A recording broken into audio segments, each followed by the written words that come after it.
Terlihat screen-nya, Ibu-ibu? Oke, Mbak Rizka, sudah. Ya, Alhamdulillah.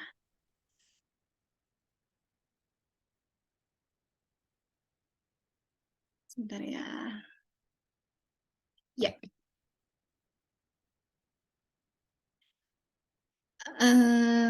Bismillahirrahmanirrahim. Kita mulai ya. Untuk pertama, saya akan coba share dulu tentang silabus kita, gitu ya. Pertemuan kita 21 minggu ya Ibu-ibu. Jadi kurang lebih ada 3 minggu. 21 hari kurang lebih 3 minggu. Di minggu pertama ini kita akan belajar tentang makhorijul huruf gitu ya. Kemudian nanti di akhir minggu akan ada evaluasi. Di minggu kedua ada sifat-sifat huruf. Di akhir minggu, di hari Sabtu dan Minggu nanti akan ada evaluasi. Kemudian di minggu ketiga kita akan bahas tentang surah Al-Fatihah gitu. Kenapa surah Al-Fatihah? Karena surah Al-Fatihah ini kita gunakan sehari-hari untuk apa? Untuk sholat pastinya ya. Gitu. Jadi semoga harapannya dengan betul Al-Fatihahnya, semoga sholatnya juga makin khusyuk gitu ya. Nah, ini rencana belajar kita, tapi sebetulnya kalau dari saya sendiri materi ini tuh padat gitu ya. Cuma begini saja gitu, kalau dari saya karena ibu-ibu dan mbak-mbak di sini juga apa namanya baru ini kan ya gitu. Ada yang baru dan dominannya ini kan baru gitu ya, baru memulai untuk tahsin. Jadi saya mungkin akan pelan-pelan gitu untuk menjelaskan materinya gitu ya. Dan kita akan banyak praktek di prakteknya gitu. Jadi seandainya gitu kurikulum atau silabus ini, rencana belajar kita ini tidak semuanya terrealisasi, itu kalau menurut saya tidak apa ya, maksudnya daripada kita banyak tapi kita tidak fokus gitu kan, banyak materi itu otomatis kalau prakteknya sedikit itu akan kurang di prakteknya gitu ya, karena terlalu apa ya, yang ini aja belum selesai kita coba kita pahami tapi sudah yang baru gitu, sudah loncat gitu. Jadi mungkin bagusnya ya mematangkan satu materi gitu ya, nanti baru kita berpindah gitu. Syukur-syukurnya gitu ya kita bisa semuanya gitu, syukurnya. Tapi kita akan lihat juga perkembangan dari ibu-ibu dan mbak-mbak di sini gitu. Gitu ya Bu ya, bagaimana?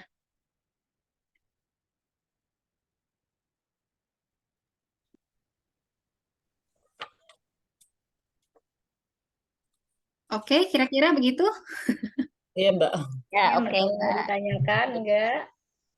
Ada yang mau ditanyakan dari rencana belajar kita, dan diharapkan kita tepat waktu gitu ya, karena Iya, Mbak. materinya cukup padat dan merayap gitu ya, apalagi bahas tentang makhraj dan juga sifat gitu.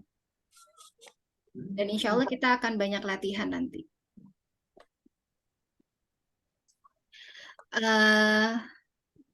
Saya coba. Sudah? Tidak ada pertanyaan di sini, Ibu-ibu? Sudah. Sudah, baik. Kita next ya.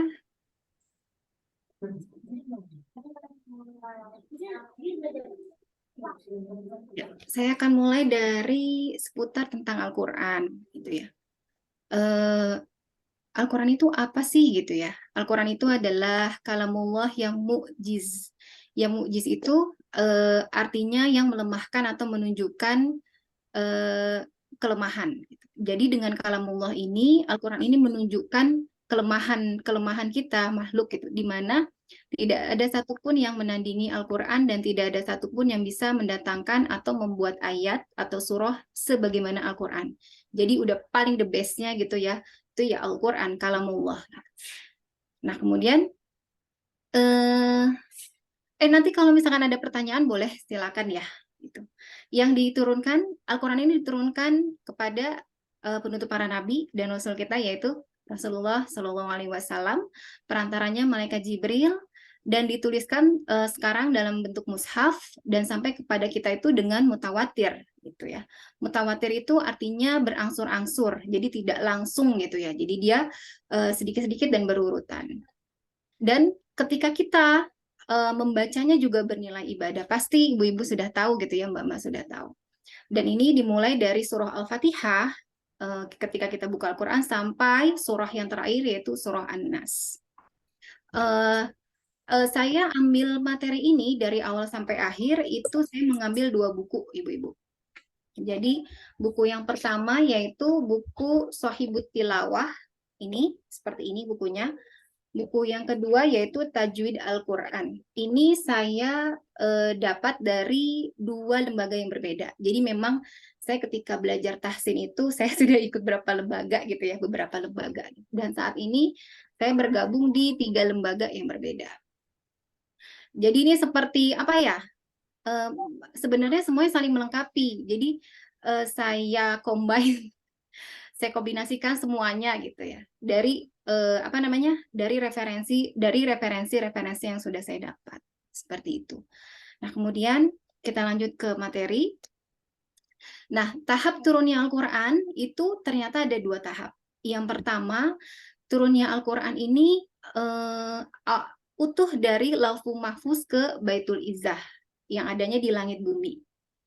Ada yang tahu Baitul Izzah? Ada yang sudah pernah dengar? Belum, Mbak. Belum, Mbak. Kalau Baitul Makmur? Belum juga, Mbak.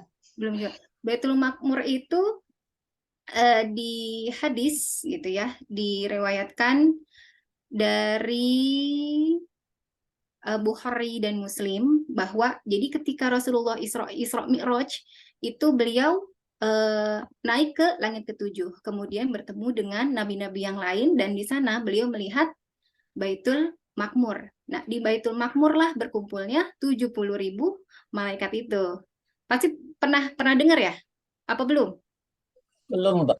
Oh, Saya belum. belum. Nah, Rasulullah melihat Baitul Makmur dan ternyata di langit itu ada 2 Baitul gitu. Yang pertama Makmur, yang kedua Baitul Izzah.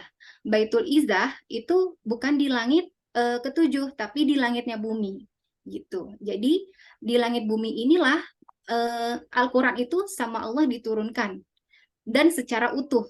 Jadi bukan berangsur-angsur seperti malaikat Jibril ke Rasulullah. Jadi secara utuh nih dari Lauhul Mahfuz turun ke Baitul Izzah. Kemudian dari Baitul Izzah ini oleh malaikat Jibril baru disampaikan ke Nabi Muhammad secara tadi mutawatir tadi ya. Seperti itu. Nah, kemudian Rasulullah ini kurang lebih Al-Quran ini turun 23 tahun. Masya Allah ya. Diawali dari surah Al-Alaq ayat 1-5 dan diakhiri dari surah Al-Baqarah ayat 281. Masya Allah ya. Dan ini adalah mukjizat yang harus kita syukuri karena sampai sekarang kita masih bisa melihat mukjizat itu gitu ya. Dan peninggalannya itu Masya Allah. Dan harusnya kita terus berproses untuk apa namanya, selalu mendekatkan diri kepada Al-Quran. Nah, kemudian apa saja sih kewajiban kita sebagai seorang Muslim gitu ya terhadap Al-Quran ini? Ini Allah sampaikan itu ternyata ada poin-poin tugas kita sebagai seorang Muslim. Yang pertama, kita harus mengimani seluruh isinya. Itu boleh dicek di surah Al-Baqarah, ada juga di surah An-Nisa gitu ya. Nah, kemudian yang kedua, kita juga diwajibkan untuk membaca dengan baik dan benar, dengan fasih gitu ya. Ini ada di perintahnya, ada di surah Al-Baqarah, ada di surah Al-Ankabut, ada di surah Fatir gitu ya. Kemudian proses selanjutnya kita juga bisa mentadaburi, berkewajiban untuk mentadaburi dan juga memahaminya. Ada di surah An-Nisa dan juga di surah Muhammad, mengamalkan dan menerapkannya gitu ya, kemudian mendakwahkannya, menyampaikannya dan juga menghafalnya. Mungkin ini apa namanya apa namanya, di proses kita yang sekarang gitu, di tahsin ini kita ada di nomor 2 gitu ya. Kita membaca dengan baik dan benar. Harapannya kita sampai ke sini gitu ya, sesuai dengan perintah Allah. Semoga Allah mudahkan proses kita semua. Amin ya Rabb. Nah, saya akan bahas surah Al-Muzammil ayat 4. Wartilil Qur'ana tartila, dan bacalah Al-Quran itu setartil mungkin atau dengan perlahan-lahan. Dalam tafsir dijelaskan bahwa Allah memerintahkan Nabi Muhammad itu membaca Al-Quran dengan seksama atau tartil gitu ya. Jadi dengan pelan-pelan aja, bacanya juga dengan fasih, dan untuk apa? Untuk kita bisa merasakan artinya juga dan maksud dari ayat-ayat tersebut gitu. Jadi ada kesannya di dalam hati. Masya Allah ya tadabburnya. Jadi tartil di sini itu bisa berarti secara bahasa itu berarti memperbaiki gitu. Dan ternyata Ali bin Abi Thalib juga menyampaikan bahwa tartil yaitu memperbaiki atau memperbagus huruf dan juga mengetahui seluk-beluk tentang waqaf. Dua hal ini gitu. Itu dari surah ini berarti kita seperti diwajibkan sama Allah gitu ya. Memang diwajibkan gitu untuk membacanya itu dengan baik gitu, dengan bagus gitu, sesuai dengan yang Rasulullah Rasulullah sampaikan kepada kita. Gitu. Nah, menyambung dari ayat tadi, maka kalau tadi kan tartil itu kan memperbaiki gitu, memperbagus gitu ya. Sama dengan tajwid. Nah, ilmu yang mempelajarinya yaitu ilmu tajwid, yaitu ilmu di mana kita mempelajari tentang hak dan juga mustahaknya dari setiap huruf. Jadi ternyata huruf-huruf di dalam Al-Quran itu tidak keluar begitu saja gitu. Berbeda dialek kita, maaf ya sebentar guys. Dialek kita berbicara bahasa Indonesia dengan orang Arab itu berbeda tidak kira-kira? Berbeda. Berbeda ya gitu. Kalau kita ya dari buka mulut aja gitu ya. Orang Arab itu kenapa bukanya mulutnya kecil tapi hurufnya bisa paseh ya? Sedangkan kita itu sudah kayaknya perjuangan gitu ya. Gimana ini? Ya karena mereka memang sudah terbiasa juga gitu. Bukan berarti kita tidak bisa, kita bisa kok gitu. Tapi kita by proses gitu. Jadi dan ternyata banyak kok gitu orang Indonesia yang memang sudah mahir, sudah sampai ke level fasih gitu, dan bisa menyerupai orang Arab tersebut gitu. Banyak itu guru-guru saya gitu ya, itu ketika ditalaki sama syekh, sudah kamu sudah bagus kok, sudah tinggal menghafal begitu. Sampai dibilang seperti itu oleh syekhnya gitu ya, bukan orang Indo gitu ya. Ini orang syekhnya, berarti kan sebenarnya kita bisa insya Allah gitu dengan prosesnya gitu ya. Nah kemudian apa sih maksudnya hak gitu? Jadi ternyata huruf itu dia punya haknya, ada tempat keluarnya, kemudian dia juga punya sifat-sifatnya gitu ya.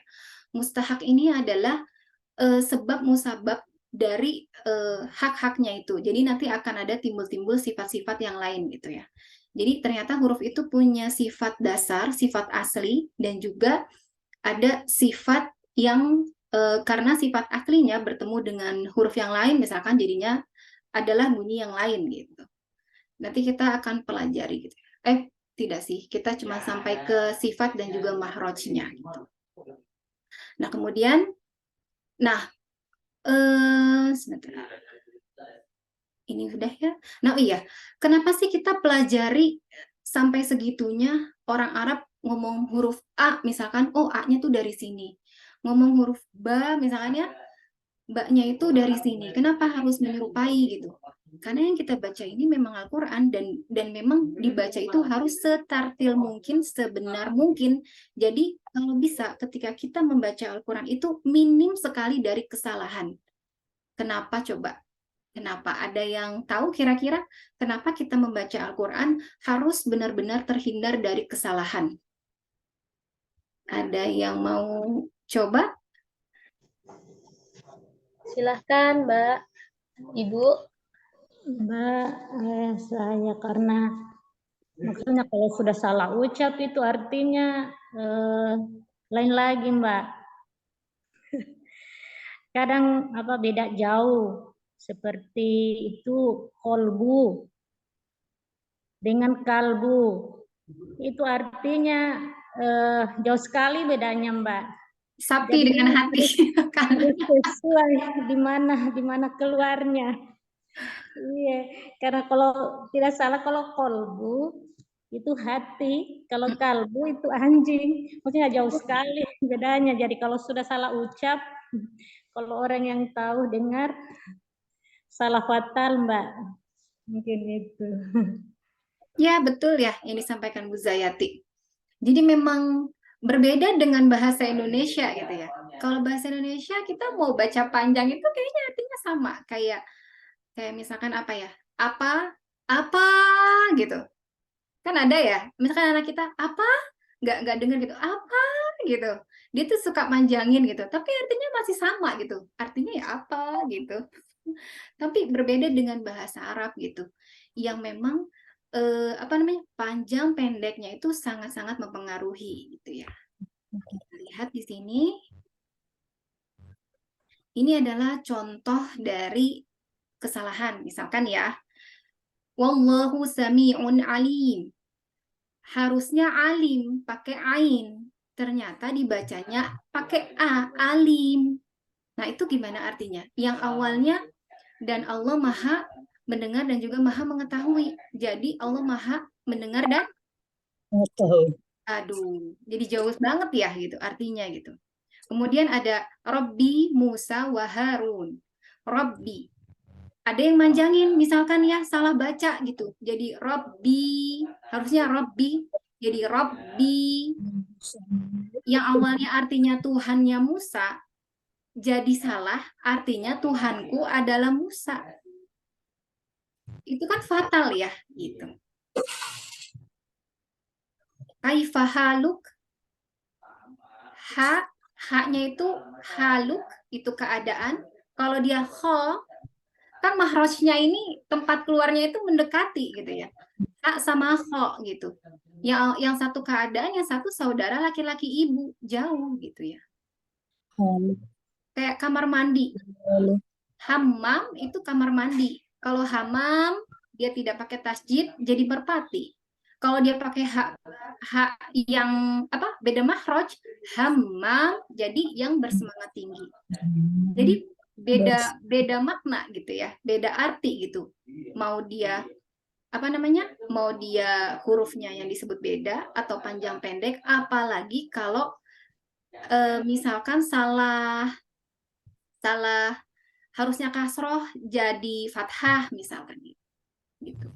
Jadi kesalahan-kesalahan itu yang harus kita hindari gitu. Nah, kesalahan itu ternyata ada dua, ibu-ibu. Jadi ada lahan jali dan juga ada lahan kafi. Kalau jali ini adalah kesalahan yang nyata terjadi pada lafaz sehingga mengakibatkan perubahan dalam bacaan. Dan biasanya orang awam pun gitu ya, yang tidak belajar tentang tajwid, dia tahu gitu. Misalkan Bismillahirrahmanirrahim dibacanya basmalah misalkan gitu. Dibacanya ada salah satu huruf yang berbeda gitu harokatnya. Ketahuan gitu. Oh, itu salah itu bacanya gitu. Jadi dia mengubah huruf salah satunya. Terus dia menambah dan juga mengurangi huruf misalkan. Dia hilangkan hurufnya gitu. Kemudian dia mengubah harokat. Ini adalah kesalahan-kesalahan fisik ya sebenarnya. Dan ini jika disengaja hukumnya adalah haram. Jika disengaja hukumnya adalah haram. Nah, kemudian yang kedua ini adalah lahan kahfi, yaitu kesalahan yang tidak nyata yang terjadi pada lafaz sehingga terjadi perubahan urf atau adat kebiasaan yang diwariskan. Jadi kalau gunah misalkan dia kurang panjang gitu, seharusnya kan dipanjangkan. Terus harusnya 6 gitu. Dia ternyata 4 harokatnya. harusnya 2, ternyata 1. Jadi kesalahan-kesalahan yang sebetulnya hanya diketahui oleh orang-orang yang sudah belajar tajwid gitu ya. Dan itu sudah bisa dirasakan sama orang-orang yang belajar tajwid gitu. Nah, 2 kesalahan ini semoga bisa bisa kita hindarkan gitu dengan cara apa ya? Dengan cara belajar gitu ya. Dengan banyak mengambil beberapa referensi gitu. Gitu Ibu-ibu.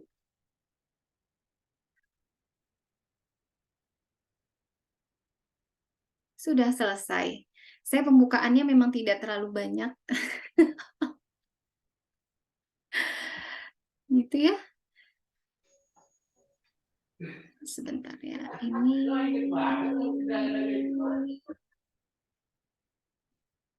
saya coba.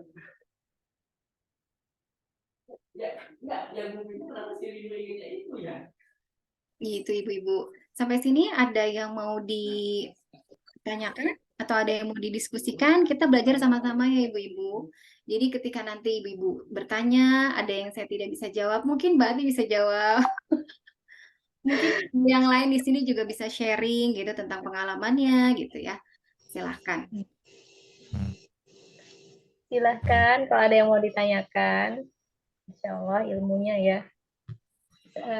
Sedikit tapi padat ya, Mbak. Masya Allah, silahkan Bu Mbak Rizka Bu sedikit Zayati, saja. silahkan. Iya, ini Mbak Rizka. Itu tadi di materi awal turunnya Al-Quran itu katanya bertahap selama 23 tahun. Yang pertama itu surat Al-Alaq 1-5. Yang terakhir itu surat Al-Baqarah. Tetapi dalam Al-Quran itu Al-Baqarah itu yang pertama, yang surat Al-Baqarah yang ditulis pertama. Berarti sebelum-sebelumnya itu belum ada ini ya, maksudnya enggak ditulis apa begitu. Itu mungkin Mbak Rizka.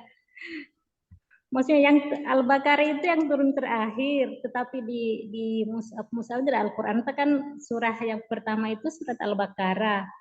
Bagaimana itu Mbak Rizka? Surah pertama kita Al-Fatihah, Ibu. Surah Iya, Al-Baqarah itu yang kedua. Al-Baqarah. Iya.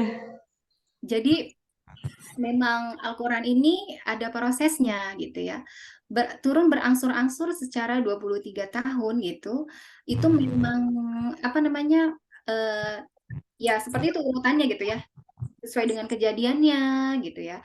Tapi kenapa ternyata Al-Quran itu juga ada proses penyusunannya gitu Ibu-ibu. Nah, Al-Quran ini disusun itu yang awalnya bercecer di mana-mana gitu ya, tulisan-tulisannya itu akhirnya dikumpulkan gitu kan di masa Khalifah Abu Bakar, di masa Khalifah Abu Bakar. Kemudian disimpan di masa Khalifah Utsman bin Affan gitu ya. Nah, kemudian akhirnya di masa Umar bin Khattab, maaf, di masa Umar bin Khattab gitu. Itu disimpan oleh Hafsah istrinya. Nah, kemudian di masanya Utsman gitu, karena kebutuhan, akhirnya dijadikanlah mushaf gitu. Dan disusun, ada tim penyusunnya gitu. Dan tim penyusun ini juga dari Rasulullah sebenarnya urutannya gitu. Timnya itu Zaid ya, kalau tidak salah itu Zaid. Ya.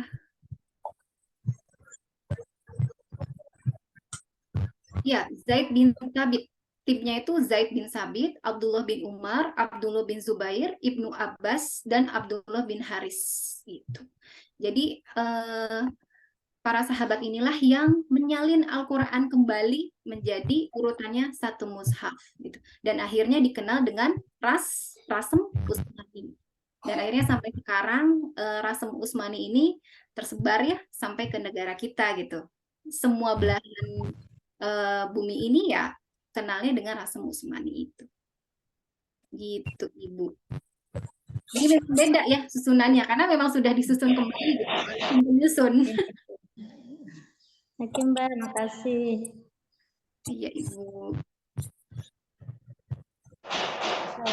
Iya, saya dulu juga ini Mbak Rizka pernah penasaran gitu ya. Kok bisa ya dulu Al-Qur'an kan diturunkannya tidak urut gitu ya. Kok bisa terus bisa diurutkan dari Al-Fatihah sampai Anas gitu kan ya. Terus terus saya itu lama kok bisa bagaimana ternyata ya, seperti Mbak Rizka bilang itu terus saya ini teringat apa ya Rasulullah itu kan ditalaki ya baca Al-Qur'annya ada satu juz satu Al-Qur'an setiap apa Ramadan ya Mbak ya ditalaki malaikat Jibril dari awal sampai akhir gitu kan mungkin penyusunannya mungkin seperti itu ya Mbak ya jadi Ya, malaikat Jibrilnya yang menyusun apa ya dari Al-Fatihah sampai akhir seperti itu ya Mbak atau dan gimana Mbak? ternyata memang itu adalah arahan dari Rasulullah juga gitu. Iya. Ya, dan arahan Rasulullah juga seperti itu. Mm-mm. Dan memang benar ya, talaki yang pertama itu adalah dari malaikat Jibril ke Rasulullah gitu ya, Mm-mm. perlahan-lahan gitu dengan tartil gitu. Nah, maka gitu ya kita belajar juga sebaiknya memang bertalaki kepada guru-guru gitu ya, biar bisa apa namanya diperbaiki langsung gitu ya, ucapan kita seperti apa karena memang apa namanya prosesnya seperti itu gitu dengan talaki dengan bertemu terus duduk apa ya dibilangnya itu beradu mulut karena yang satu apa namanya yang satu keluar huruf yang satu keluar huruf gitu jadi dibilangnya beradu mulut gitu Berhadapan gitu ya Mbak ya. ya Kalau di bertalaki Indonesia beradu mulut nanti beda ya Mbak ya. Ini diskusi. Iya benar Masya Allah. begitu. Ada yang ingin ditanyakan lagi teman-teman? Besok insya Allah kita sudah mulai masuk materi apa namanya materi pertama itu tentang mahorijul huruf. Ini ibu-ibu mohon maaf sebelumnya karena kita hanya 21 hari gitu, sedangkan bab kita ada 2, mahroj dan juga sifat.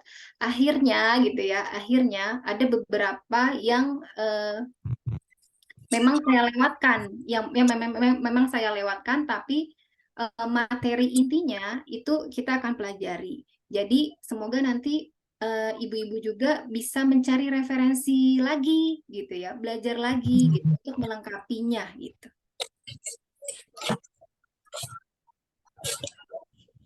Mbak Rizka, bisa nanti materinya yang tadi Mbak Rizka mungkin di-share di grup ya, di grup Boleh. ini. Iya, Terus baru saya mau tanya. Baru saya mau bilang nih Ibu, insya Allah materinya nanti akan saya share di grup. Nah, untuk pertemuan besok, sebelum kita bahas materi baru, insya Allah nanti saya akan tanyakan materi hari ini ya. Iya, Mbak. Biar sama-sama, saya juga biar nggak lupa Ibu. Jadi kita saling ingetin ya. Gimana Mbak Indah ya? Tadi mau tanya. Mbak, mau pertanyaannya sama Bu Zayati tadi. Ya, mau bilang itu sih. Udah dijawab tadi. Ini ada Mbak Nur. Mbak Nur. Mbak Nur mau melengkapi. Sudah lengkap, Mbak Rizka. Ini Mbak Nur dari kapan ini hadir ya? Masya Allah.